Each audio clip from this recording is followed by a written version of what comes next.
episode of the Low Budget Review Show. I'm your host, Eric Smith, and today I'm talking about You're Never Weird on the Internet, almost. This is a memoir by Felicia Day, and this is from Simon & Schuster. A little different than what I usually talk about, but I just finished reading this yesterday, as of this recording, and I wanted to talk about this. So Felicia Day, for those of you who don't know, is an actress and a writer and director and producer. She does tons of stuff on YouTube. She is a co-founder of the Geek and Sundry channel on YouTube, one of my favorite channels. They do all sorts of great stuff. She's been in Buffy the Vampire Slayer, Supernatural, Dr. Horrible Sing-Along blog, all sorts of stuff. And this is her story in her own words. Not a traditional autobiography, I don't think. It's not sure exactly how to describe it. It's the story of it's the story of Felicia Day. It starts with her childhood. She was homeschooled, had a very non-traditional childhood, and then she was a prodigy with the violin. And we get into her college years. She started college at 16 on a music scholarship, and so we get all that. And then we get into her move to Hollywood. But she doesn't really talk about her acting career all that much. She does talk about trying to break into acting and going on auditions and some commercial work and some of the things she went through. But there's not a lot here about. There's nothing really about her like working on Buffy or she was on Eureka a bit. There's nothing really about that. She does mention these things, but this isn't Hollywood anecdotes that you might see in a lot of these types of books. What she really gets into is her experiences when she first got to Hollywood and how she ended up wanting to write. And so she wrote the pilot for a show called The Guild. She was a huge gamer. She got into World of Warcraft and she became a gaming addict, and she talks about that. She got away from that, wanted to write, and The Guild was something very personal to her because it's about a group of gamers.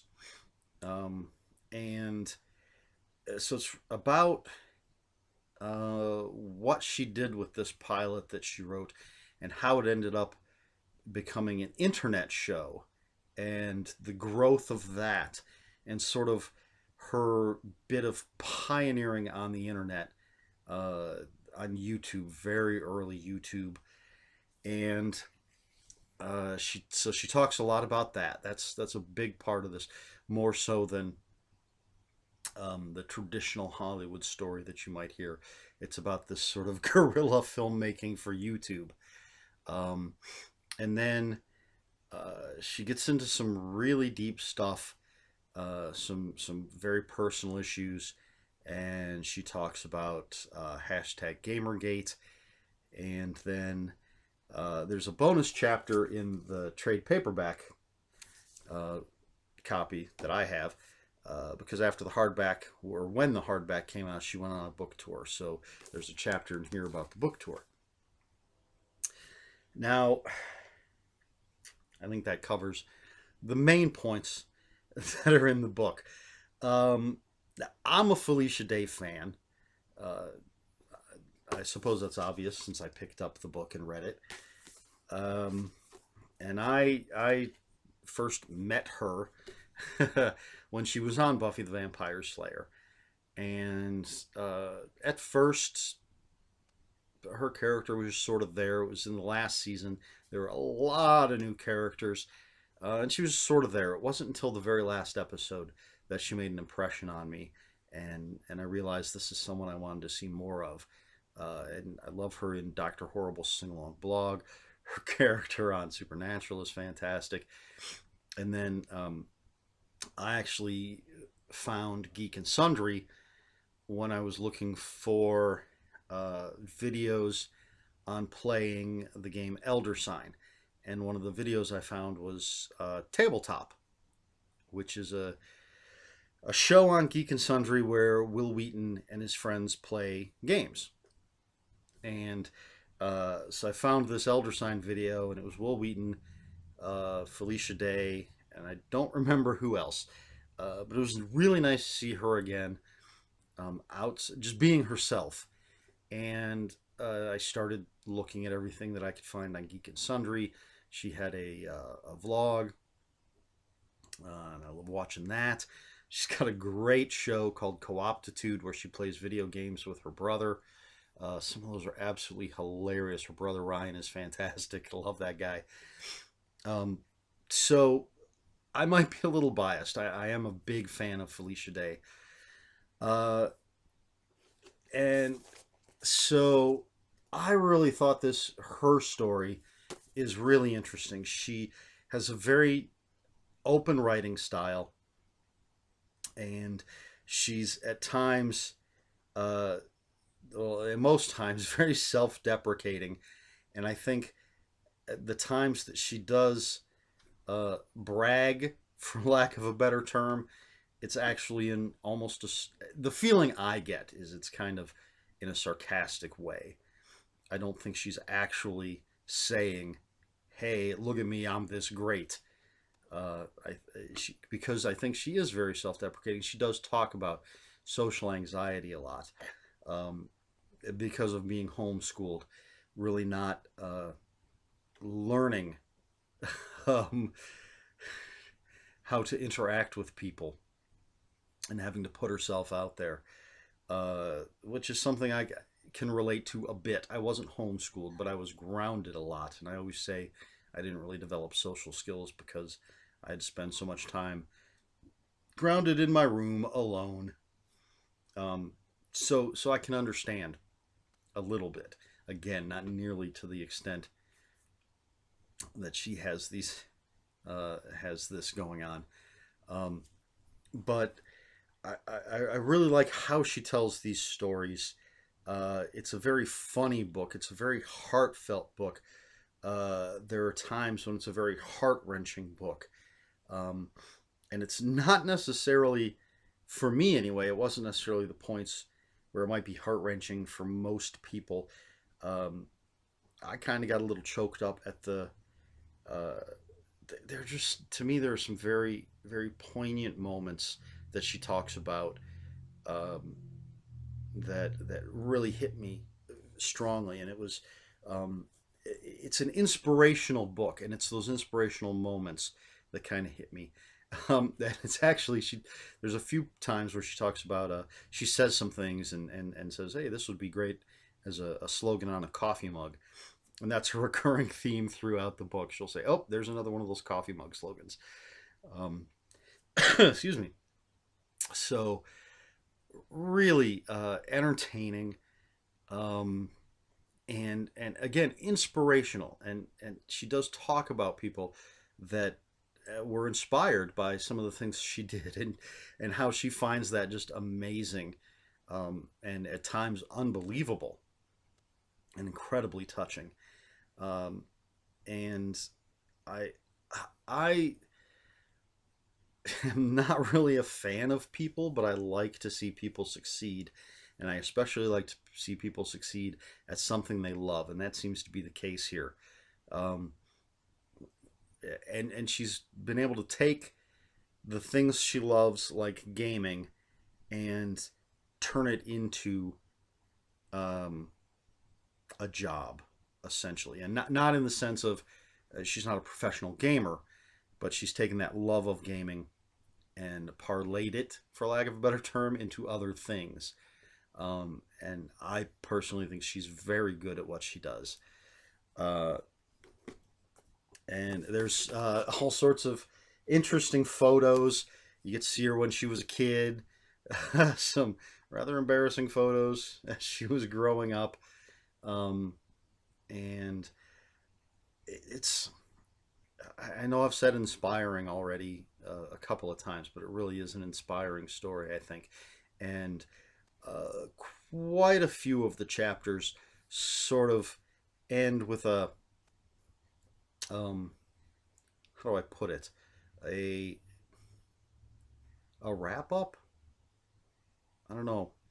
She tells the story, let's say, of her homeschooling and growing up, and then at the end of that, she'll sort of go over the lessons she learned, what she took away from these things, and how not just she applied them, but how other people can apply these lessons, um, which I think is really nice. And uh, once you cut through all the self-deprecating stuff and the funny stuff, the comedy that's there, it comes down to these life lessons, and whether or not you think Felicia Day is the person to be giving you life lessons, um, there's nothing wrong with listening at least to what she has to say.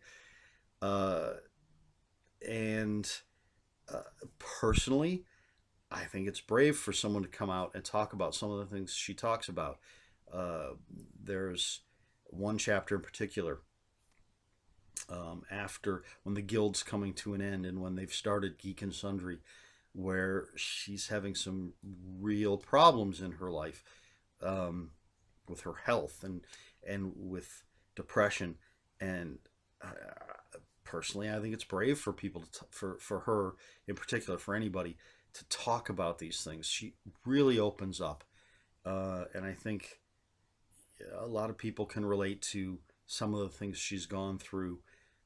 Not the specifics of being in Hollywood necessarily, but just the things, dealing with things in life.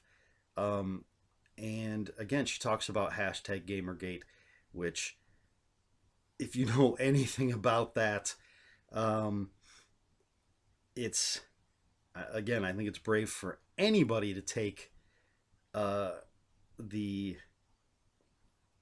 take the same side that she's on. I'm not sure how to describe it, um, but it's brave for anybody to take this particular side of Gamergate, the side that supports um, um, Zoe.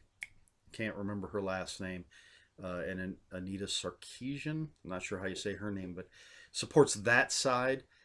Believes it's not about ethics in journalism, um, but it's just about douchebags being douchebags, being horrible, horrible people. Um, so brave for anybody, but especially brave for a woman considering the things that they have gone through, the things they put up with online. So for her to talk about that, um, and and show some of the things that ended up being spewed at her on the internet, uh, and a lot of this because I've looked into Gamergate a little bit. I haven't gone down that whole rabbit hole, but some of the stuff actually in the Gamergate chapter, um, is some stuff that I was familiar with uh, as a follower of Felicia Day. So I don't know. Maybe I sound like I'm rambling, since this isn't fiction. There's just not a straightforward plot to talk about. I suppose I am sort of all over the map here, maybe. But um, overall, just a funny, heartfelt, and inspiring book. Um, so if you're a fan of Felicia Day, I don't know why you haven't picked this up already. You should. If you're interested in just an inspirational story, pick it up. Um, if you're interested in sort of the uh, early days of YouTube, and if you're interested in sort of guerrilla filmmaking for the internet, pick it up. There's some really interesting stories there. Um, and it's funny because after reading this, I went and watched the Guild. The Guild was 6 or 7 seasons on YouTube, and I went back and watched season one. You can actually watch the entire season one with trivia, and it was interesting to watch that, having read this and seeing a lot of the trivia there are things that were talked about in this book. I don't know if all of the seasons have the trivia videos. I know at least the first three, I think, do. Um, and I love behind the scenes stuff. I'm a fan of extras on DVDs and everything. Uh, I've read a lot of stuff about Hollywood. Um, uh, Not like Hollywood history, but William Goldman. I've read a couple of his nonfiction books. That sort of stuff fascinates me. Um, and so, really, just a nice autobiographical book. So, hopefully, this will show up on the video. I give You're Never Weird on the Internet, Almost, by Felicia Day. I give it 4.5 out of 5 mana. The color doesn't really show up very well. There's green with the tree. But 4.5 out of 5 mana. This is from Magic the Gathering, the card game. I figured that was appropriate enough. Felicia Day is a self-proclaimed nerd, geek, geek nerd. Um, and I believe she's a fan of Magic the Gathering. I am. So that seemed appropriate. 4.5 out of 5 for this memoir. Really just well written, entertaining, inspirational. Oh, and she has a book club called Vaginal Fantasy. And so in the back of the book, there's some book club questions if you have a book club of your own. There's some topics for discussion, and some suggestions for enhancing your book club. So I think that's pretty cool too. Oh, and it has an introduction by Joss Whedon. So there you have it. I recommend it if you're interested in biographies or memoirs. If you're at all interested in the early days of YouTube. And if you're interested in socially awkward, homeschooled women who grew up to sort of conquer her own little corner of the world, pick it up and read it. It's really is entertaining. It's a quick read. I read it in a day. I happened to have that day off. It's not like I worked that day, so I was able to really plow through it, and it did keep me turning the pages. Very funny. I like her. If you've ever watched her, any of her videos, her vlog or anything like that, her personality, at least the same personality that she seems to have on YouTube, comes through in this. Of course, you never know, what she's like when she's sitting at home in her sweats, eating popcorn and watching movies. Um, you know, but really entertaining, funny. So let's see. I'll have a link for the book in the description below if you want to pick it up, and I recommend that you do. If you have any comments, questions, or corrections, please put them in the comments below. Comments are open for spoilers, which I'm not sure is appropriate for a nonfiction book. Either way, just be polite in the comments, please. But I'd be happy to discuss this with anybody. um, Again, spoilers. Not really sure how that works with a book like this, but if there are spoilers, post a spoiler warning. That's just, I say that in every video, so I'm throwing it in on this one. So yes, comments, questions, corrections in the comments below. Happy to talk about anything in the book. Please like, share, and subscribe. So that's it for You're Never Weird on the Internet, almost. a memoir by Felicia Day. 4.5 out of 5 mana. This has been the Low Budget Review Show. I have been Eric Smith, and until next time, read more books.